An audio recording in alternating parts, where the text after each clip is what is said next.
नमस्कार दोस्तों, आपका मेरे YouTube चैनल भक्ति ज्ञान त्योहार में स्वागत है। आज मैं आपको भगवान के चमत्कार की एक बहुत ही सुंदर कहानी सुनाने जा रही हूँ। अगर आपको ये कहानी पसंद आई तो कमेंट बॉक्स में भगवान की जय अवश्य लिखिए। साथ ही अगर आपने अभी तक मेरे चैनल को सब्सक्राइब नहीं किया तो सब्सक्राइब कर लीजिए और बेल आइकन पर क्लिक जरूर कीजिए, जिससे हमारे वीडियो के नोटिफिकेशन आपको मिलते रहे। अब सुनिए ये कहानी। किसी शहर में एक अमीर सेठ रहता था। उसके पास बहुत पैसा था, अनेक फैक्ट्रियों का मालिक था। एक शाम अचानक उसे बहुत बेचैनी होने लगी।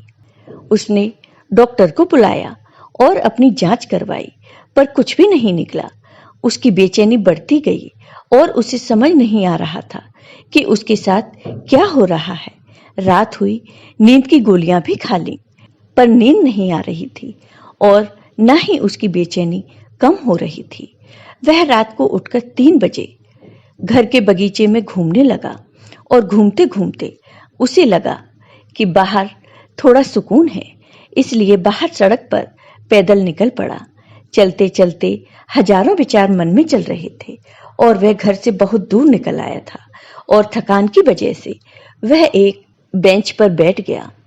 उसे वहां बहुत शांति मिल रही थी। इतने में वहां एक कुत्ता आया और उसकी चप्पल उठाकर ले गया। सेठ ने उसे देखा तो वह दूसरी चप्पल उठाकर उस कुत्ते के पीछे भागा। कुत्ता पास के ही एक झोपड़ी में घुस गया। सेठ भी उसके पीछे थे। सेठ को करीब आता देख कुत्ते ने चप्पल को छोड़ दिया और चला गया। सेठ ने गहरी सांस ली और अपनी चप्पल पहनने लगे। इतने में उसे किसी के रोने की आवाज सुनाई दी।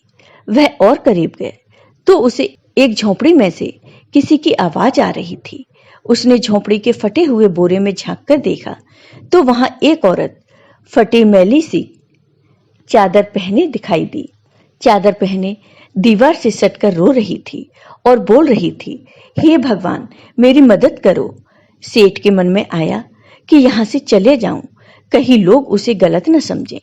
सेठ थोड़ा आगे बढ़ा तो उसके दिल में ख्याल आया कि आखिर वह औरत रो क्यों रही थी, उसको तकलीफ क्या है।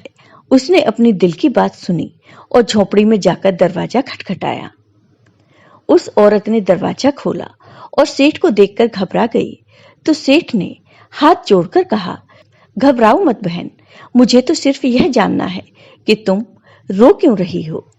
औरत की आंखों में से आंसू टपकने लगे और उसने पास ही एक छोटे से बिस्तर में लिपटी हुई उसकी 7 साल की बच्ची की ओर इशारा किया और रोते रोते कहने लगी, मेरी बच्ची बहुत बीमार है, उसके इलाज के लिए बहुत खर्चा लगेगा और मैं तो घरों में जाकर झाड़ू पोंछा लगाती हूँ, जैसे तैसे हमारा पेट पालती हूँ, मैं कैसे इसका इलाज करवा पाऊंगी। सेठ ने कहा, तो किसी से मांग लो। इस पर औरत बोली, मैंने सबसे मांगकर देख लिया, खर्चा बहुत है, कोई देने को तैयार ही नहीं है। उस सेठ ने उसे समझाया और कहा, ऐसे रात को रोने से क्या मिलेगा तुम्हें। तो उस औरत ने कहा, कल एक संत यहां से गुजर रहे थे तो मैंने उनको मेरी समस्या बताई तो उन्होंने कहा, बेटी, तुम सुबह 4 बजे उठकर अपने ईश्वर से मांगो, बोरी बिछाकर बैठ जाओ और रो के गिड़गिड़ाकर उनसे मदद मांगो। वह सबकी सुनते हैं और वह तुम्हारी भी जरूर सुनेंगे। मेरे पास इसके अलावा कोई चारा नहीं था, इसलिए मैं उनसे भीख मांग रही थी। यह सब सुनने के बाद सेठ का दिल पिघल गया और उन्होंने तुरंत फोन लगाया और एम्बुलेंस बुलाई और उस 7 साल की छोटी बच्ची को हॉस्पिटल में एडमिट करवा दिया। डॉक्टर ने 1.5 लाख का खर्चा बताया। सेठ ने बच्ची का पूरा खर्चा उठाया और उसका इलाज करवाया और उस औरत को अपने यहाँ नौकरी देकर उसे रहने के लिए एक जगह भी दे दी और उस बच्ची की पढ़ाई की जिम्मेदारी भी अपने ऊपर ले ली। यह सेठ दयालु तो था पर नास्तिक था। उसके मन में सैकड़ों सवाल चल रहे थे, क्योंकि उसकी बेचैनी तो उस वक्त ही खत्म हो गई थी जब उसने एम्बुलेंस को बुलाया था। वह यह सोच रहा था कि ऐसी कौन सी ताकत है जो मुझे वहां तक खींच कर ले गई। क्या यही ईश्वर है और यदि यह ईश्वर है तो सारा संसार आपस में धर्म जात पात के लिए क्यों लड़ रहा है?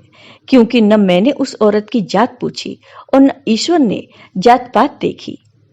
बस ईश्वर ने तो उसका दर्द देखा और मुझे इतना घुमाकर उसके पास पहुंचा दिया।